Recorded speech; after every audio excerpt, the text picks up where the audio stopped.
Today on Addicted to Gear, we're going wireless.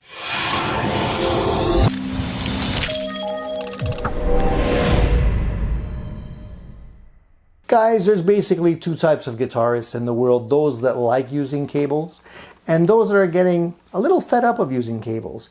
If that's you, then today's video is perfect because we're talking about going wireless.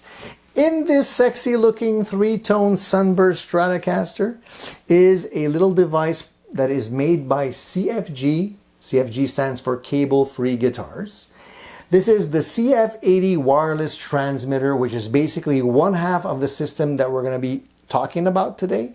And I'm going to give you the good, the bad, and the ugly about this pretty affordable wireless system for your guitar. Let's face it, guys, if you're like me and you're working in a really small space, guitar cables are simply not your friend.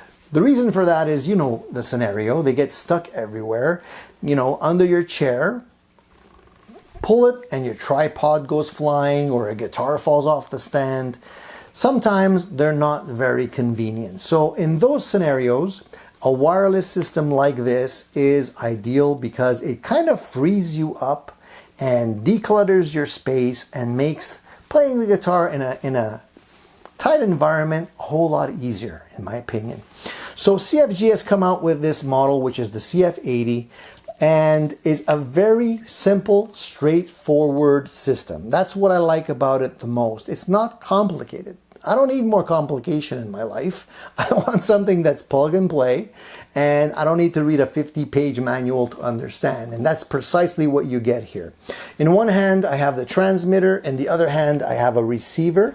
That's basically the two parts, including the cable that comes with it, which is basically a Y charging cable, so you can charge both of the units at the same time with one cable.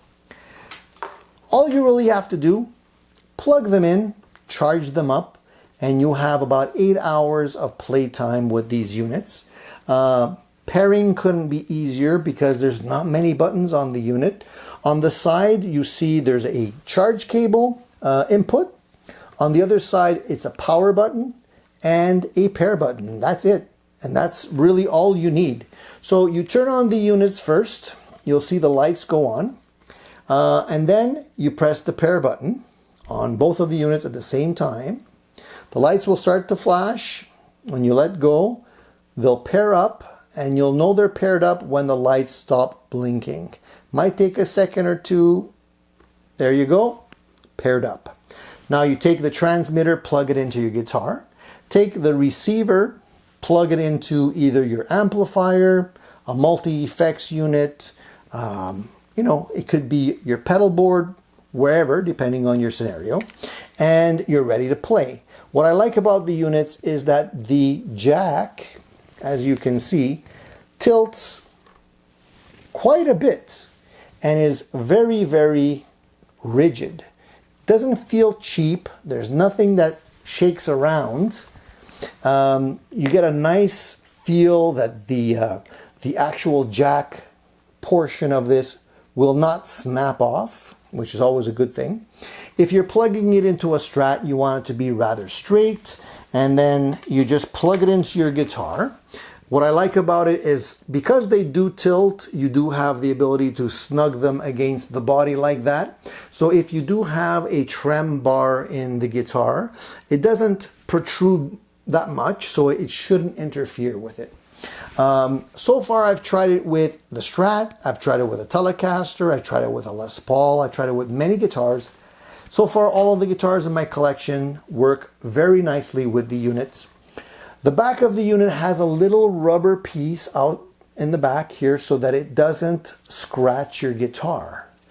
And that's super nice to see because nobody wants to scratch their guitar with something like this. So even if you press the unit against your guitar, it's just the rubber piece in the back of it that actually touches your guitar. So there's no chance of it scratching up your finish, which is quite nice. Now I know what you guys are thinking. You're thinking, Tony, what is the range on those babies? Basically the range is 100 feet or 30 meters. Not like extreme, but honestly more than enough. In my scenarios, I'm usually playing at home. rehearsing with a band or playing a show.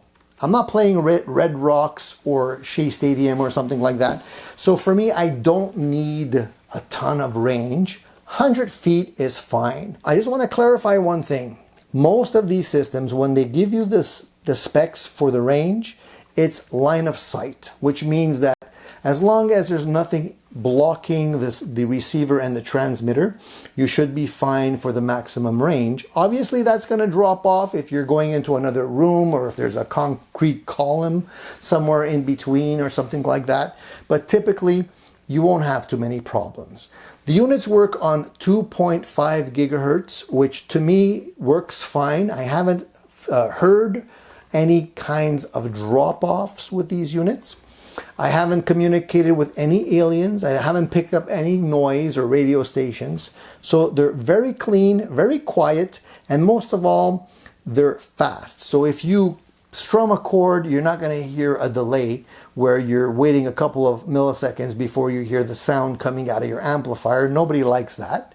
And these definitely don't do that. So clean sound, good reception, feel very solid. But mind you, they are made of plastic, and almost all of these units are made of plastic. So yes, if you drop them too many times, you will damage them. It's normal. They're not made to withstand, being dropped over and over again. So I do suggest you take care of them. Don't be overly aggressive with them because you want them to last. These are not the most expensive units, but they're also not that cheap. They're still hovering at about $100 or so.